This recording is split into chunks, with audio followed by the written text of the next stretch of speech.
Hello viewers, welcome back to the channel. So ఇవాళ video వచ్చేటప్పుడు already title and థంబ్నెయిల్లో చూశారు కదా. Top 5 photography tips and tricks. And ఇది వచ్చేటప్పటికి పార్ట్ 2. పార్ట్ 1 ఆల్రెడీ ఇంతకుముందు అప్లోడ్ చేశాను. సో ఆ వీడియో మీరు కనుక మిస్ అయ్యి ఉంటే పైన ఏ కార్డ్స్ వదులుతాను. సో అది చూసిన తర్వాత ఇది చూస్తే మీకు కొంచెం క్లారిటీగా ఉంటుందన్నమాట. సో ఇంకా లేట్ ఏం చేయకుండా వీడియోలోకి అయితే వెళ్ళిపోతాం. సో ఫస్ట్ టిప్ వచ్చేటప్పటికి ఆస్పెక్ట్ రేషియో. సో మీరు Redmi, Realme, Oppo, Vivo and Samsung ఈ మొబైల్స్లో ఏదైనా వాడుతూ ఉంటే కనుక మ్యాక్సిమం అందరూ ఇవే వాడతారులేండి. సో వీటిలో ఏదైనా మొబైల్ వాడుతూ ఉంటే కనుక మీ కెమెరా అప్లికేషన్లో ఆస్పెక్ట్ రేషియో అని ఉంటుంది. కెమెరా అప్లికేషన్ చూస్తున్నారు కదా, ఒక్క నిమిషం మీకు రొటేట్ చేసి చూపిస్తాను మీకు. ఓకే, పైన 3 లైన్స్ కనిపిస్తున్నాయి కదా, ఇక్కడ మనకి ఫ్రేమ్ అని కనిపిస్తుంది. సో ఈ ఫ్రేమ్ అనేది కొన్ని మొబైల్స్లో ఆస్పెక్ట్ రేషియో అని ఇవ్వచ్చు, లేకపోతే వేరే ఏదైనా నేమ్తో ఇవ్వచ్చు. సో నాది వచ్చేటప్పటికి రియల్మీ డివైస్. సో ఇందులో మనకి ఫ్రేమ్ అని ఇచ్చాడు. ఇది వచ్చేటప్పటికి ఇప్పుడు 4:3 రేషియోలో ఉంది. మీకు ఒకసారి ఫుల్ స్క్రీన్ పెట్టి చూపిస్తాను. సో ఫుల్ స్క్రీన్ అంటే ఎలా వస్తుందన్నమాట, అంటే టోటల్ స్క్రీన్ మొత్తం మనకి ఇమేజ్ ప్రివ్యూ కనిపిస్తుంది. సో మీరు ఇట్లా క్యాప్చర్ చేయడం వల్ల మనకు వచ్చే లాస్ ఏంటంటే, ఒకసారి మీరు ఆ 2 ఇమేజెస్ కనుక కంపేర్ చేస్తే రైట్ సైడ్ మనకి ఏదైతే 4:3 రేషియోలో ఉందో అది వచ్చేటప్పటికి మనకి కొంచెం వైడర్గా ఉంటుంది ఇమేజ్. అది ఎందుకంటే 4:3 అనేది డిఫాల్ట్ రేషియో అనమాట. మన కెమెరా సెన్సార్ని కంప్లీట్గా యూటిలైజ్ చేసుకొని మన కెమెరా సెన్సార్ ఎంత ఇమేజ్ అయితే ప్రొడ్యూస్ చేస్తుందో అంత ఇమేజ్ మనకి క్యాప్చర్ అవుతుంది. 16:9 రేషియో ఎంత సెన్సార్ అయితే క్యాప్చర్ చేయగలుగుతుందో, సో ఆ పార్ట్ ఆఫ్ సెన్సార్ మాత్రమే మనకి యాక్టివ్లో ఉంటుంది. ఆ పార్ట్ ఆఫ్ సెన్సార్ మాత్రమే ఇమేజ్ క్యాప్చర్ చేస్తుంది. సో దీనివల్ల మనకి ఇమేజ్ క్వాలిటీ కొంచెం తక్కువ ఉంటుంది వెన్ కంపేర్ టు 4:3. సో ఎప్పుడు కూడా 4:3లో పెట్టే తీయడానికి ట్రై చేయండి. సో 4:3 రేషియోలో పెట్టుకొని ఇమేజ్ అయితే బాగానే క్యాప్చర్ చేస్తారు. కానీ మనకి కంప్లీట్ షార్ప్ ఇమేజ్ రావాలంటే కనుక ఖచ్చితంగా 2 హ్యాండ్స్తో హోల్డ్ చేసి తీయాలి మొబైల్ని. సో 2 హ్యాండ్స్తో అలా హోల్డ్ చేసి అయితే థంబ్ ఫింగర్ లేదా ఇండెక్స్ ఫింగర్ ఎవరికి ఏది అలవాటు అయితే దాంతో. సో నాకైతే థంబ్ ఫింగర్ అలవాటు. సో 2 హ్యాండ్స్తో హోల్డ్ చేసుకొని థంబ్ ఫింగర్తో షూట్ చేయండి. అండ్ లేదంటే మనకి వాల్యూమ్ బటన్ కంట్రోలింగ్ ఉంటుంది కదా, సో వాల్యూమ్ బటన్ నొక్కితే క్యాప్చర్ చేస్తుంది. సో అట్లా తీసినా సరే మనకు బాగానే వస్తుంది. లైక్ సైడ్ వాల్యూమ్ బటన్ నొక్కితే క్యాప్చర్ అవుతుంది. సో ఈ విధంగా మీరు ఇంకొంచెం షార్పర్గా ఇమేజ్ క్యాప్చర్ చేయడానికి ఛాన్సెస్ ఉంటాయి. ఓకే, పై చెప్పిన 2 టిప్స్తో ఫోటో క్యాప్చర్ చేశాను అనుకుందాం. ఫోటో కంప్లీట్ షార్పెన్గా ఉంది అండ్ క్వాలిటీగా ఉంది. కానీ ఇమేజ్ చూడగానే మనకు అంత ఇంట్రెస్ట్ రావట్లేదు, అంటే ఇమేజ్ మీదకి అంత అటెన్షన్ రావట్లేదు. సో దానికి రీజన్ ఏంటంటే కాంపోజిషన్ యూస్ చేయకపోవడం. సో మనకు మెయిన్లీ కాంపోజిషన్ రూల్స్ వచ్చేటప్పటికి 3 ఉంటాయి. Rule of third, symmetry and leading lines. So మనం ఆల్రెడీ ప్రీవియస్ వీడియోలో రూల్ ఆఫ్ థర్డ్ గురించి డిస్కస్ చేసాం. సో ఈ రూల్ ఆఫ్ థర్డ్ ఏం చెప్తుందంటే, ఫర్ ఎగ్జాంపుల్ మనం 3x3 గ్రిడ్ తీసుకుంటే కనుక మనకు అందులో 4 లీడింగ్ పాయింట్స్ ఉంటాయి. సో మనం ఫోకస్ చేయాలనుకున్న సబ్జెక్ట్ని ఆ 4 పాయింట్స్లో ఏదో ఒక పాయింట్ దగ్గర పెట్టుకుంటే మనకు ఫోకస్ ఆ సబ్జెక్ట్ మీదకి వెళ్ళడానికి ఛాన్సెస్ ఎక్కువ ఉంటాయి. సో నెక్స్ట్ వన్ వచ్చేటప్పటికి లీడింగ్ లైన్స్.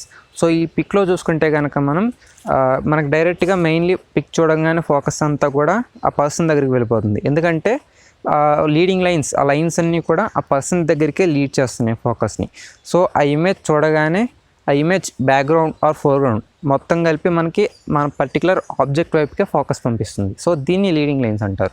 నెక్స్ట్ వన్ వచ్చేటప్పటికి సిమెట్రీ. సో మీరు ఒకసారి పిక్ అబ్జర్వ్ చేస్తే కనుక సో మనకి పైన ఎంతైతే స్కై అండ్ హౌస్ కనిపిస్తున్నాయో సో సేమ్ రిఫ్లెక్షన్ వాటర్లో కూడా సేమ్ అంతే స్కై అండ్ రిఫ్లెక్షన్ కనిపిస్తుంది.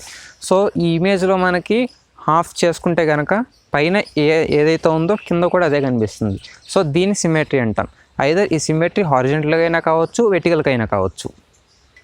సో మీకు ఇంకా ఈ కాంపోజిషన్ మీద ఇంకా కంప్లీట్ క్లారిటీ రాలేదనుకుంటే కనుక ఒకసారి ఇన్స్టాగ్రామ్లో హ్యాష్ట్యాగ్తో కాంపోజిషన్ రూల్ నేమ్ కొట్టండి. Like rule of third, leading lines. So ఇలా కొడితే మీకు నెంబర్ ఆఫ్ రిఫరెన్స్ ఎగ్జాంపుల్స్ కనిపిస్తాయి. సో ఆ ఎగ్జాంపుల్స్ చూస్తే మీకు కంప్లీట్ ఐడియా అనేది వస్తుంది. సో చాలామంది ఏమనుకుంటారంటే మన మొబైల్లో డిఎస్ఎల్ఆర్ లాగా మంచి పిక్స్ అని క్లిక్ చేయలేమనుకుంటారు. లైక్ అలాగేం ఉండదు గైస్. సో మీకు స్క్రీన్ మీద డిస్ప్లే చేస్తున్నా కదా ఇమేజెస్. సో ఈ ఇమేజెస్ అన్నీ కూడా నేను నా పర్సనల్ మొబైల్లోంచి నేను తీసిన ఫొటోసే. అండ్ నా మొబైల్ వచ్చేటప్పటికి యాసెస్ మ్యాక్స్ ప్రో M1. సో నాది 16 MB. సో ఇది వచ్చేటప్పటికి 2018 మోడల్ నా మొబైల్. సో నేను ఇంత పాత డివైస్తోనే ఇంత క్లియర్గా తీయగలుగుతున్నానంటే మీరు ఇప్పుడు రీసెంట్గా వచ్చాయని 64 MP quad camera, triple camera వస్తున్నాయి. సో వాటితో ఇంకెంత బాగా తీయగలరో ఆలోచించుకోండి.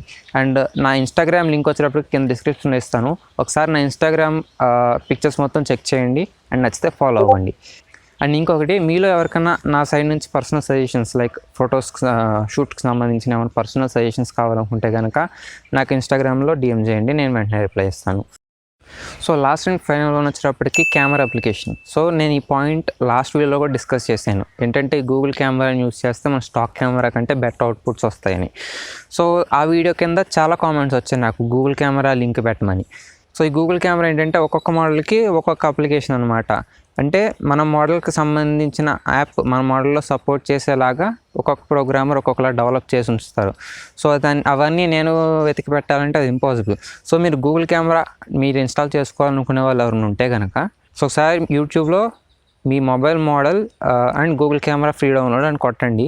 లైక్ ఆ మోడల్ మొబైల్ యూస్ చేసే వాళ్ళు గూగుల్ కెమెరా ఇన్స్టాల్ చేసి వీడియో పెట్టిన వాళ్ళు ఉంటారు కదా, సో వాళ్ళు మేబీ డిస్క్రిప్షన్లో లింక్ ఇచ్చి ఉంటారు. సో ఒకసారి అవి చెక్ చేయండి, మీరు ఆ విధంగా ఇన్స్టాల్ చేసుకోవచ్చు. అండ్ కొన్ని ఓల్డ్ మొబైల్స్కి ఏంటంటే గూగుల్ కెమెరా సపోర్ట్ చేయదు అసలు. సో అలాంటి వాళ్ళు ఏం చేస్తారంటే గూగుల్ ప్లే స్టోర్లో ఓపెన్ కెమెరా అనే అప్లికేషన్ ఉంటుంది. సో దాన్ని ఇన్స్టాల్ చేసుకోండి. లైక్ అది కూడా మన గూగుల్ కెమెరా అంతా ఇవ్వకపోయినా కొంచెం దానికంటే తక్కువైనా కొంచెం స్టాక్ కెమెరా కంటే మంచి పర్ఫార్మెన్స్ ఇస్తుంది ఓపెన్ కెమెరా కూడా. లైక్ ఇప్పుడు నేను వీడియో రికార్డ్ చేసేది కూడా ఓపెన్ కెమెరాలోనే రికార్డ్ చేస్తున్నాను. అండ్ ఓపెన్ కెమెరా లింక్ వచ్చేటప్పటికి కింద డిస్క్రిప్షన్లో ఇస్తాను. సో కావాల్సిన వాళ్ళు ఎవరు ఉంటే డౌన్లోడ్ చేసుకోవచ్చు. అండ్ గైస్, పార్ట్ 1కి మీరు చాలా సపోర్ట్ చేశారు. సో అదే విధంగా పార్ట్ 2 కూడా సపోర్ట్ చేస్తారనుకుంటున్నాను. అండ్ అలాగే సపోర్ట్ చేయండి అండ్ వీడియోకి ఖచ్చితంగా లైక్ చేయండి. అండ్ మీ ఫ్రెండ్స్కి ఎవరికన్నా ఉపయోగపడుతుంది అనుకుంటే కనుక షేర్ చేయండి. సో ఈ వీడియో అయితే ఇక్కడితో ఎండ్ చేస్తున్నాను. సో కొత్త వాళ్ళు ఎవరైనా ఉంటే సబ్స్క్రైబ్ చేసుకుని బెల్ ఐకాన్ ఆన్ చేసుకుంటే మాత్రం మర్చిపోకండి. So that's it for today's video guys. Will meet in the next video. Until then, signing of.